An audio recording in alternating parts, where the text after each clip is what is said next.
Hey guys, Ryan here from Indy Wrestling School, and today we're talking about the cameras that I use to film a professional wrestling show. Coming up.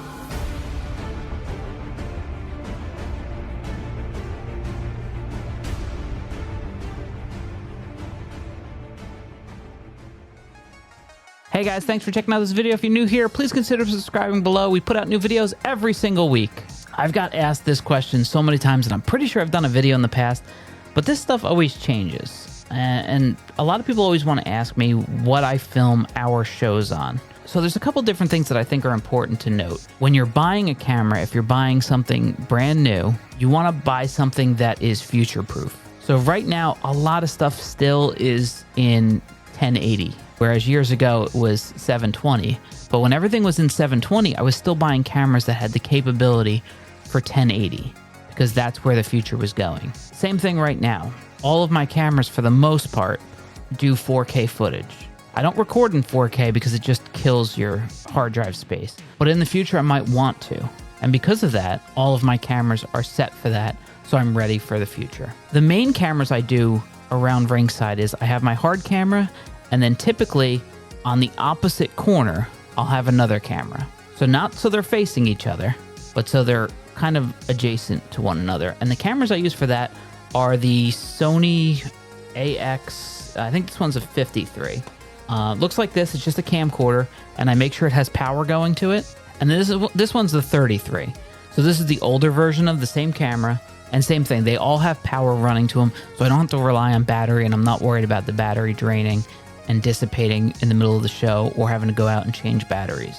So those are kind of my steady cams that never really move. Now, I also have an additional 33 that I don't have here. One of my friends has it. And I put that on a camera jib.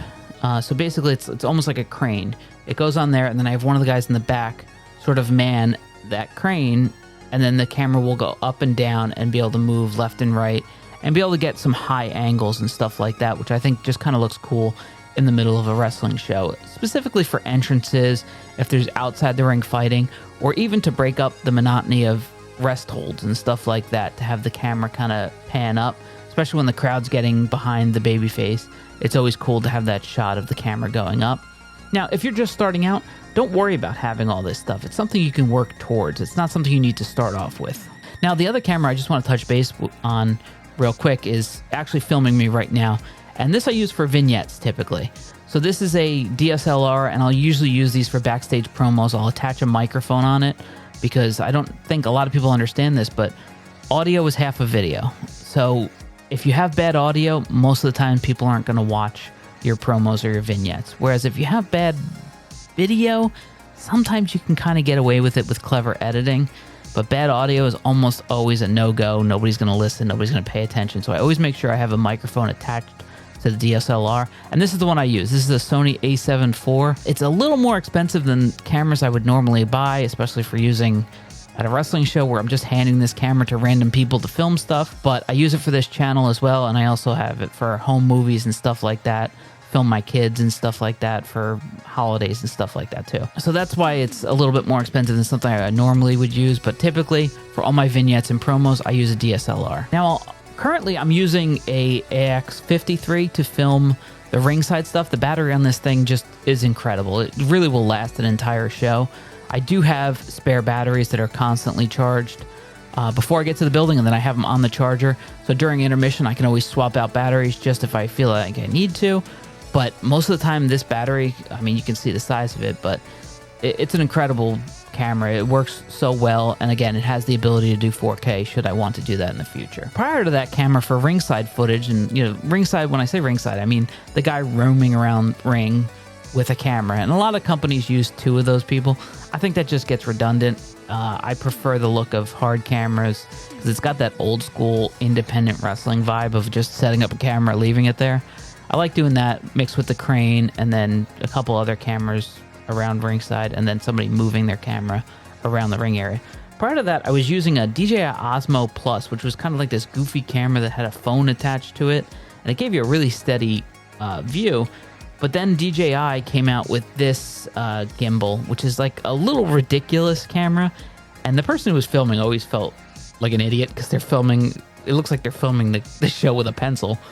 but it produced a steady image, and it's on a gimbal, so it's not on right now, but it wouldn't give you that awkward like jerk and movement that you would get from just doing handheld stuff. So I did like this camera, but I felt like the quality wasn't quite as good as, you know, a camera that's, you know, 3 times as big for obvious reasons. Now, the other camera I use is actually an older camera, which this camera does not have the ability to do 4K.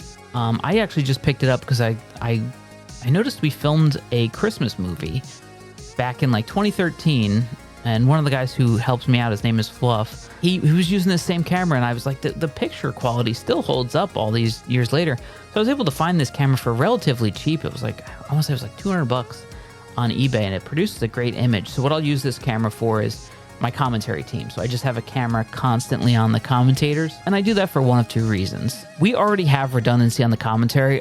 Everything's getting recorded to this Rodecaster mixer on an SD card. We also have a laptop that's recording the audio there just in case. But if, for whatever reason, both of those things failed, we also can pick up the audio off this.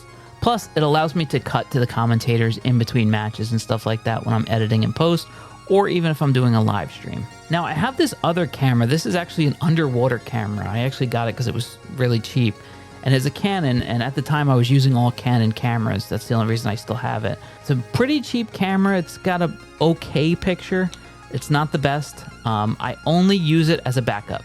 This is my emergency camera. If one of these other cameras dies, I have a backup. Now, again, if you're just starting out, don't think you need an emergency camera. Just go with what you have, even if it's cell phones, and use that. It's more important to have some footage of your show than no footage.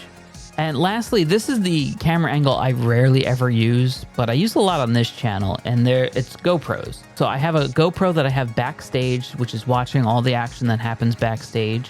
And then I have one, typically 1 or 2, out by the rings, and that covers and encompasses ring setup, breakdown. The one thing I'll tell you about these cameras is I literally forget them after every single show. Every show I show up to the restaurant afterwards and somebody walks in with a GoPro because I forgot it. It's just, they're so small, they're so out of the way, it's so easy to just set them and forget them. And same thing with these. If you notice, I pop the cages off so I have access to plug in power, and I plug these in so they're running power, because if I just relied on battery, they would only last a half hour, 45 minutes, and I want them to record for an 8-hour day, essentially. So that's all. If you're an independent wrestler or independent promoter, what cameras do you use? Do you use any of these? Have you checked any of these cameras out? How do they work for you? Let me know in the comments below. That's all for this week. If you like this video, beat the out of the like button, and we'll see you next week right here on Indy Wrestling School.